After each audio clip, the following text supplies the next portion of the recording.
4월 10일 고난주일 예배 하나님 주시는 말씀은 마가복음 2장 21절부터 22절의 말씀입니다.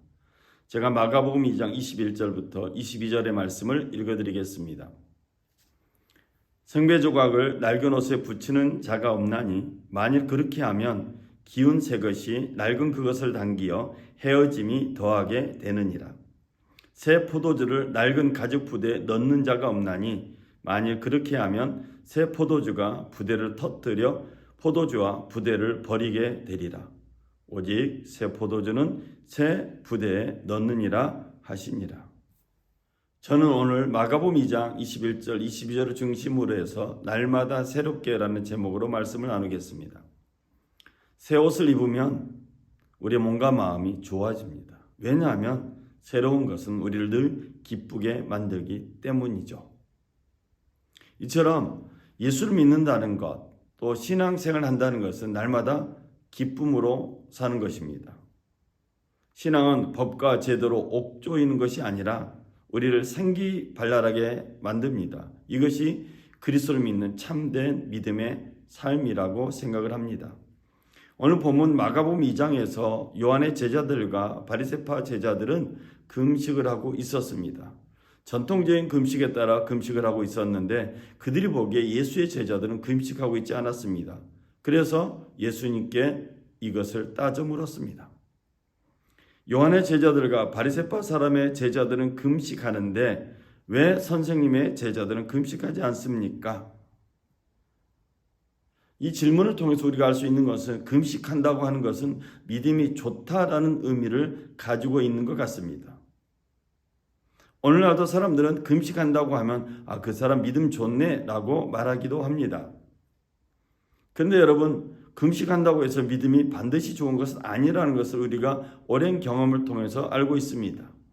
그렇다면 성경이 말하고 있는 금식은 어떤 것인가? 성경에는 어떤 경우에 사람들이 금식하고 있는가를 살펴보면 좀 더 우리는 금식에 대한 바른 이해를 할 수 있을 것 같습니다.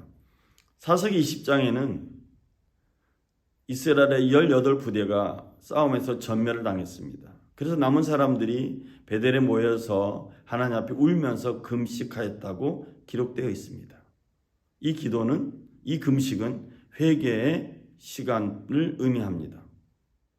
사무엘상 31장에 보면 사울 왕과 그 아들이 죽었습니다. 사람들이 그 시체를 나무 아래에 묻으면서 7일 동안 애도했다고 말합니다. 애도할 때 금식했다고 성경은 기록하고 있습니다. 슬퍼하면서 금식했다는 것이죠. 사무엘하 12장을 보면 다윗이 밧세바 사이에 낳은 아들을 살리기 위해서 금식하는 장면이 나옵니다. 이처럼 금식은 어려운 일을 당했을 때, 공경을 당했을 때 하는 행위가 금식이었습니다. 다니엘서 9장에 보면 다니엘이 하나님으로부터 응답을 받기 위해서 금식하는 장면이 나옵니다. 그는 베옷을 입고 재를 깔고서 앉아서 하나님께 간구하며 금식하며 기도했습니다. 이처럼 금식을 하게 된다는 것은 곤란한 일을 당하거나 해결할 수 없는 일을 부여받았을 때, 큰 임무를 부여받았을 때, 또 아픔을 경험했을 때 하는 경우가 금식이었습니다. 그래서 금식에는 자기가 잘났다라는 자만이 나타날 수가 없습니다. 건방진 행동을 할 수가 없습니다. 더 나아가서 왜 다른 사람에게 너 왜 금식 안 하고 있느냐라고 물을 수도 없다는 것입니다. 그러면 성경은 하나님께서 기뻐하는 금식에 대해서 말하고 있을까요? 네, 말하고 있습니다. 이사야 58장에 보면 내가 기뻐하는 금식은 부당한 결박을 풀어주는 것, 멍에의 줄을 끌어주는 것, 압제받는 사람을 놓아주는 것, 모든 멍에를 꺾어버리는 것, 바로 이런 것들이 아니냐라고 기록되어 있습니다. 금식은 이 세상에서, 우리가 살고 있는 세상에서 억울한 사람을 최소화시키는 것, 아니 없애는 것이라고 이사야 58장은 말하고 있습니다. 이 세상은 힘 있는 사람의 중심으로 질서를 잡아갑니다. 그런데 성경은 힘없는 사람도 이 세상의 질서의 한 부분임을 정확하게 말하고 있습니다.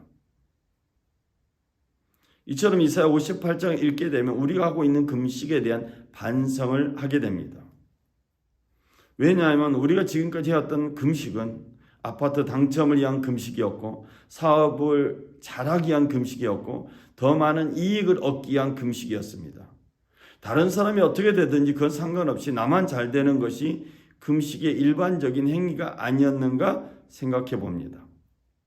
그런데 이사야 58장은 하나님이 기뻐하는 금식이 흉악의 결박을 풀어주고 다른 사람들의 압제당함을 자유롭게 하는 것이었고, 또 사람들에게 해방을 주는 것이었고 고통을 덜어주는 것이라고 말하고 있습니다. 즉 이기적인 금식을 말하고 있는 것이 아니라 이타적인 것, 좀 더 공동체적인 정신을 가지고 금식할 것을 말하고 있습니다. 그러니 예수님께 따져 묻고 있는 바리새파 사람들의 금식에 대한 질문은 이 이사야 58장과 정반대되는 것임을 알 수가 있습니다. 자기의 의로움에 가득 차 있는 바리새파 사람들에게 예수님 이렇게 말씀하셨습니다. 혼인잔치에 온 손님들이 신랑과 함께 있는 동안에 금식할 수 있느냐? 신랑을 자기들 곁에 두고 있는 동안에는 금식할 수 없다. 그러나 신랑을 빼앗길 날이 올 터인데 그날에는 그들이 금식할 것이다. 예수님은 마가복음 2장 19절 20절에서 아주 중요한 말씀을 하고 있습니다. 예수님은 자신이 신랑임을 말하고 있습니다. 혼인식은 유대인들에게는 종말을 의미합니다. 즉 마지막 때를 상징하고 있습니다. 예수님은 종말을 상징하는 혼인잔치를 비유하면서 신랑이 여러분 앞에 있는데 여러분 금식할 수 있습니까? 라고 묻고 있는 것입니다. 신랑과 함께 있는 혼인잔치에는 금식할 수 없다는 것이죠. 그러므로 예수님의 제자들이 금식 안 하고 있는 것은 예수님을 신랑으로 인정하고 있는 것이라는 것을 암시하고 있습니다. 예수님이 메시아로 이 땅에 와 있는데 메시아를 기다리면서 금식하는 사람들이 메시아를 볼 줄 몰랐다는 것, 메시아를 인정할 수 없었다는 것은 얼마나 넌센스입니까? 금식은 하나님의 때를 구별하고 거룩하기 위해서 기다리고 있는 것이 금식입니다. 지금 하나님의 아들 예수가 자기들의 눈앞에 서 있는데 금식을 자랑하고 있습니다. 금식을 자랑하고 금식을 드러내고 있습니다. 옛것이 지나갔고 새로운 시대가 시작되었는데 옛것에 매여서 새것을 보지 못하는 누를 범하고 있는 것입니다. 여전히 옛것에 매여서 새로운 것을 보지 못하는 것을 영적 무지함, 영적 무식함이라고 말할 수 있습니다. 그래서 호세아 6장은 이렇게 우리에게 외치고 있습니다. 우리가 주님을 알자, 애써 주님을 알자. 새벽마다 여명이 오듯이 주님께서도 그처럼 어김없이 오시고 해마다 쏟아지는 가을비처럼 오시고 땅을 적시는 봄비처럼 오신다. 하나님에 대한 지식이 없는 백성은 불쌍하다고 그랬습니다.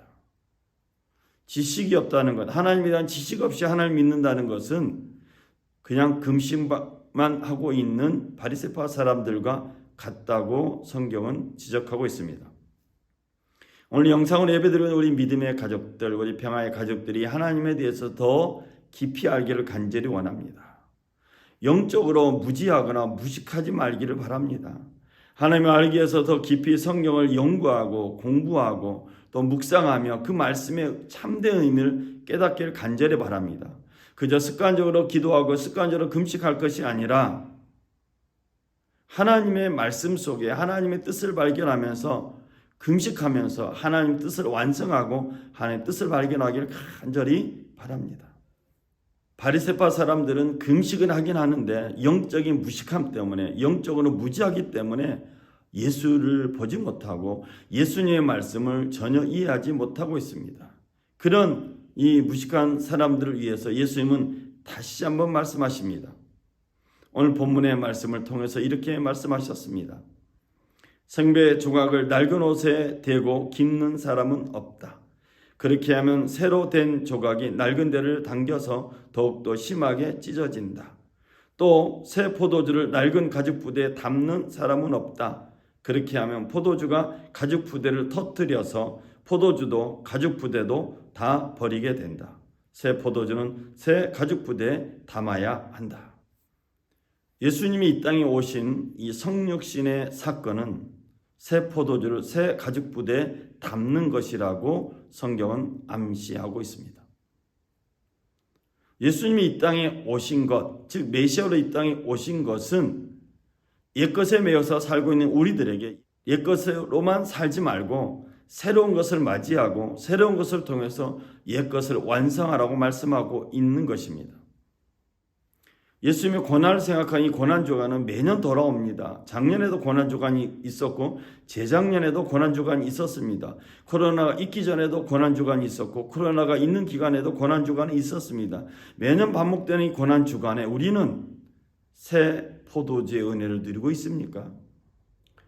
인자가 이 땅에 오신 것을 마가복음 10장 45절에 이렇게 말하고 있습니다.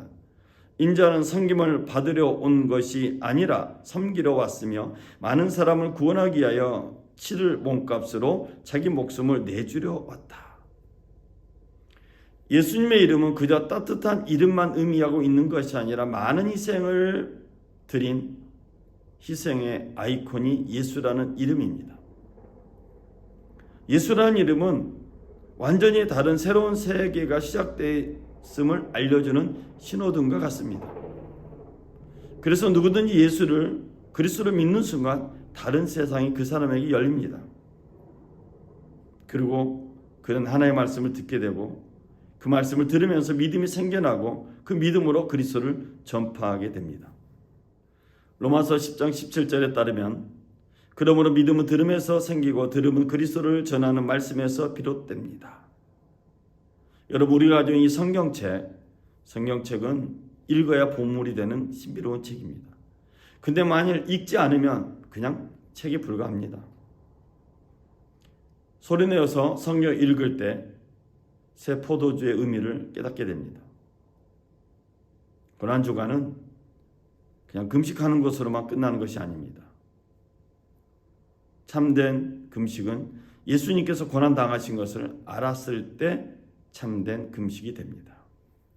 그래서 저는 2022년 올해 이 고난주간에 우리가 금식할 때 하나님 기뻐하는 금식을 했으면 좋겠다 이런 생각이 듭니다. 새 포도주를 새 부대에 보존하는 것이 지혜로운 것처럼 하나님의 말씀인 것을 우리가 분명히 알기에 새 포도주를 새 부대에 담는 것은 무엇일까 고민하다가 이런 생각을 하게 되었습니다. 예를 들면 우크라이나에 전쟁이 나고 있는데 저 전쟁이 멈추도록 금식하며 기도했으면 좋겠습니다. 어린아이들이 많이 죽었고 여자들과 또 노인들이 많이 죽었습니다. 우리가 이들 위해서 기도하면서 전쟁이 종식되도록 기도하면서 감동이 오면 또 후원하는 후원금도 보내고 그러면서 당장 응답이 되지 않는다 할지라도 그들의 아픔을 생각하면서 우리가 예수님의 고난을 생각한다면 주님은 우리의 눈을 열어서 새로운 세상을 보게 할 뿐만 아니라 하나님의 다스림을 경험하게 할 것입니다. 장애를 가진 사람들에서 우리가 금식하며 기도하면 어떨까 생각해 봅니다. 장애인들은 이동할 수 있는 기본 권리를 가지고 있는 대한민국 사람들입니다. 아니 세상 사람들입니다. 하나님의 백성들입니다.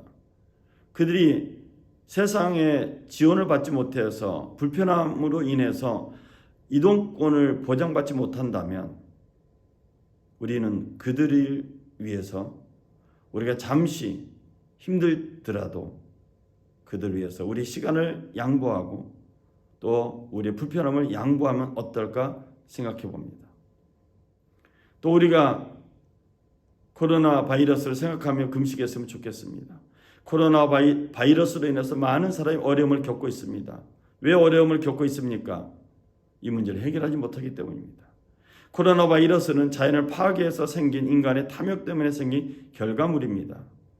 어떤 나라가 시작했는지 정확히 알 수는 없지만 분명한 것은 그 속에는 여러 사람들의 탐욕이 들어가 있다는 것입니다.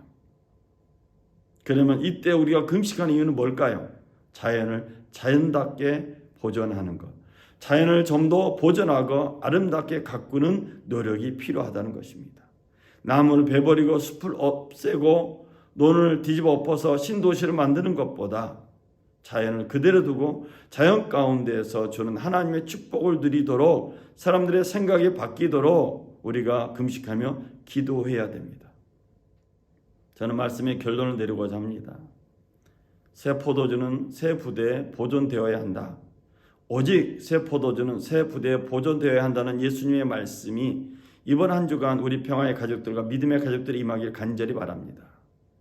새 포도주는 우리의 생각이 아닙니다. 우리의 축복이 아닙니다. 하나님의 생각이고 주님의 권한입니다. 주님의 권한이 우리의 축복이었고 예수님의 권한을 통해서 우리가 새 은혜를 경험하게 되었습니다. 은혜 받은 우리가 창조의 생각으로 기도하고 온 세상을 바라보면서 금식하며 기도했으면 좋겠습니다. 그래서 이번 한 주간 하나님의 다스리는 세상을 맛보고 주님의 아파하심을 경험하는 한 주간이 되길 주의 이름으로 축원을 드립니다. 기도하겠습니다. 사랑의 주님, 매년 맞이하는 고난 주간이 아니라 특별한 고난 주간이 되길 바라면서 오늘 이 말씀을 나눴습니다. 새 포도주를 새 부대에 넣는 지혜로운 우리 평화의 가족들, 믿음의 가족들이 되게 하여 주옵소서. 나만을 위한, 우리만을 위한 이기적인 금식이나 기도가 아니라 우리 모두가 하나라는 공동체 의식을 가지고 인류가 하나라는 공동체 의식을 가지고 기도하는 고난주간이 되게 하시고 또 금식하는 고난주간이 되게 하여 주옵소서. 우리의 기도를 통해서 하나님의 다스림이 온 땅에 임하여서 전쟁이 끝나게 하여 주시고 아픔이 사라지게 하여 주시고 죽음의 공포가 물러가게 하시며 하나님의 평화만 임하게 하여 주옵소서. 우리 예배를 받으신 주님께 감사드리며 우리 주 예수 그리스도의 이름으로 기도드렸습니다. 아멘. 이상으로 예배를 마쳤습니다. 우리 하나님께 영광의 박수 돌리겠습니다. 할렐루야, 감사합니다.